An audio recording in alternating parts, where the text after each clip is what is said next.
सर्वमङ्गलमङ्गल्ये शिवे सर्वार्थसाधिके शरण्ये त्र्यम्बके गौरी नारायणी नमस्तुते। ओम सर्वसिद्धिप्रदो देवी सर्वकल्याणहेतवे भौमबार प्रिये देवी जगन्माता नमस्तुते। जय मा मंगलचंडी। नमस्कार श्रोता बंधुरा, भक्ति कथार एकटी नतून भिडियोते आपनादेर स्वागत जानाई। बंधुरा, शुरू हये गेछे 1433 बंगाब्देर ज्यैष्ठ मास। ज्यैष्ठ मास मानेई बांगलार प्राय प्रति घरे पालित हच्छे मा मंगलचंडीर व्रत बा जय मंगलबारेर व्रत। এই মাসে শুরু থেকে সংক্রান্তি পর্যন্ত সব মঙ্গলবারে এই ব্রত পালন করা হয়ে থাকে। মা মঙ্গলচণ্ডী মূলত দেবী দুর্গারই এক রূপ। বিবাহিত ও অবিবাহিত মেয়েরা এই ব্রত পালন করে থাকে। বলা হয় এই ব্রত যে পালন করে তার পরিবারে কখনো কোনো সংকট আসে না। আজ থেকেই শুরু হচ্ছে জয় মঙ্গলবারের ব্রত।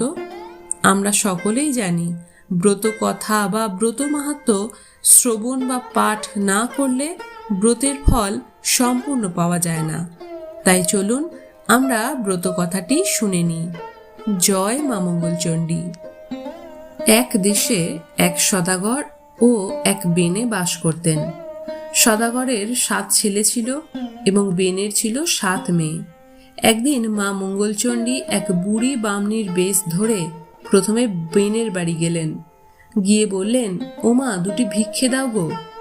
বেনে বউ তাড়াতাড়ি ভিক্ষার থালা সাজিয়ে নিয়ে এলে বামনি জিজ্ঞাসা করলেন, তোমার কয় ছেলে কয় মেয়ে মা? বেনে বউ বললেন, আমার 7 মেয়ে মা, কোনো ছেলে নেই। বামনি তখন বললেন, আমি ছেলে 8 কুড়োর মুখ দেখি না আর মেয়ে 8 কুড়োর ভিক্ষা নিই না। এই বলে যেই তিনি চলে যাওয়ার জন্য প্রস্তুত হলেন, অমনি বেনে বউ কেঁদে তার পায়ে পড়লেন, যাতে ছেলে হয় তার একটা উপায় করো মা। বামনি তাকে একটি ফুল দিয়ে বললেন, এই ফুল ধুয়ে জল খেলে তোমার ছেলে হবে, তার নাম রেখো জয়দেব। এই বলে বামনি চলে গেলেন। এবার সেই বামনি সদাগরের বাড়ি গেলেন। গিয়ে বললেন, ওমা, 2টি ভিক্ষে দাও গো। সদাগর বউ একইভাবে ভিক্ষের থালা সাজিয়ে ভিক্ষা দিতে এলে বামনি জিজ্ঞাসা করলেন, তোমার কয় ছেলে কয় মেয়ে মা? সদাগর বউ বললেন, আমার 7 ছেলে মা, কোনো মেয়ে নেই। বামনি তখন বললেন, আমি মেয়ে 8 কুড়োর মুখ দেখি না আর ছেলে 8 কুড়োর ভিক্ষা নিই না। এই বলে যেই তিনি চলে যাওয়ার জন্য প্রস্তুত হলেন, অমনি সদাগর বউ কেঁদে পায়ে পড়লেন, যাতে মেয়ে হয় তার একটা উপায় করো মা। বামনি আরো একটি ফুল দিলেন এবং বললেন, ফুল ধুয়ে জল খেতে, তাহলে তোমার মেয়ে হবে এবং মেয়ের নাম রেখো জয়াবতী। এই বলে বামনি চলে গেলেন। কালক্রমে 2 বউই পোয়াতি হলো। বামনির কথা অনুযায়ী তারা তাদের ছেলে মেয়ের নাম রাখলো যথাক্রমে জয়দেব ও জয়াবতী। জয়দেব ও জয়াবতী ক্রমে বড় হলো। একদিন যখন জয়াবতী মা মঙ্গলচণ্ডীর পুজো করছিলেন, তখন জয়দেবের পায়রা উড়ে এসে জয়াবতীর কোলে বসল। জয়দেব এসে তাকে বললেন, আমার পায়রা ধরেছ কেন? আমায় ফেরত দাও। জয়াবতী তাকে বললেন, আমি কেন ধরতে যাব? ও তো নিজে এসেই আমার কোলে বসেছে, আর আমি ওকে দেব না। জয়দেব রেগে গিয়ে তার পুজোর উপকরণের দিকে তাকিয়ে বললেন, যদি না দাও তাহলে কিন্তু এইসব আমি ফেলে দেব। এই কথা শুনে জয়াবতী ভয় পেয়ে বলল, এরকম বলতে নেই, আমি মা মঙ্গলচণ্ডীর জয় মঙ্গলবারের ব্রত করছি। জয়দেব জিজ্ঞাসা করল, এতে কি হয়? জয়াবতী উত্তর দিল, এই ব্রত করলে সে জলে ডোবে না, আগুনে পড়ে না, খাড়ায় কাটে না, কিছু হারালে তা পেয়ে যায়, মরে গেলে বেঁচে যায়, দেশের রাজা মরলে সে রাজা হয়ে যায়। এই কথা বলার পর তিনি জয়দেবকে তার পায়রা ফিরিয়ে দিলেন। জয়দেব তার বাড়ি এসে দুঃখী মনে শুয়ে পড়লেন। তার মা জিজ্ঞাসা করতে লাগলেন যে কি হয়েছে। তাতে তিনি বললেন যে তাকে জয়াবতীর সাথে বিয়ে দিতে হবে। তার মা তাকে বললেন, এ আর এমন কি কথা, তোর বাবাকে বলে সব ঠিক করা হয়ে যাবে। জয়দেবের বাবা জয়াবতীর বাবাকে অনেক উপহার পাঠিয়ে তাকে এই বিয়েতে রাজি করালেন। জ্যৈষ্ঠ মাসের একটি মঙ্গলবারে তাদের বিয়ের দিন ঠিক হলো। বিয়ে হয়ে যাওয়ার পর বাসর ঘরে যখন জয়দেব ঘুমের ভান করে শুয়েছিল, তখন জয়াবতী নিজের আঁচলের খুঁট থেকে গদ বের করে খেলো। জয়দেব আশ্চর্য হয়ে জিজ্ঞাসা করলো, এটা কেন করলে? জয়াবতী বললেন, আজ মঙ্গলচণ্ডীর পুজো কিনা, ওই পুজো করলে কি হয়? জয়দেব জিজ্ঞাসা করলেন।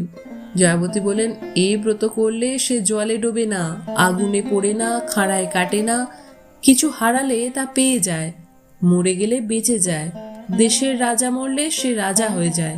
বিয়ের আগেই তো তোমায় বলেছিলাম। পরদিন সকালে 7 ডিঙা নানা ধনে পূর্ণ করে জয়াবতীর বাড়ির দিকে রওনা দিল সবাই। অনেক দূর যাওয়ার পর সমুদ্রের চারিদিকে যখন শুধুই জল, তখন জয়দেব জয়াবতীকে ডেকে বললেন, দেখো এখানে জলদস্যুর বড় ভয়, তুমি গয়নাগাটি সব খুলে ফেলো। সমস্ত গয়নাগাটি খুলে নিয়ে জয়দেব একটি পুটুলি করে জলে ফেলে দিলেন। ফেলে দিতেই একটি বোয়াল মাছের সেই পুটুলি গিলে ফেলল।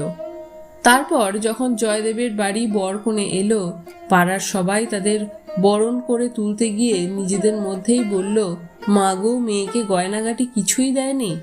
জয়দেবের কানে সে কথা যেতেই তিনি সবাইকে চুপ করতে বললেন। এরপর যখন বউ ভাতের সময় এলো, তখন আর এক সমস্যা উপস্থিত হলো। কোনো জলাশয়ে নাকি মাছ পাওয়া যাচ্ছিল না।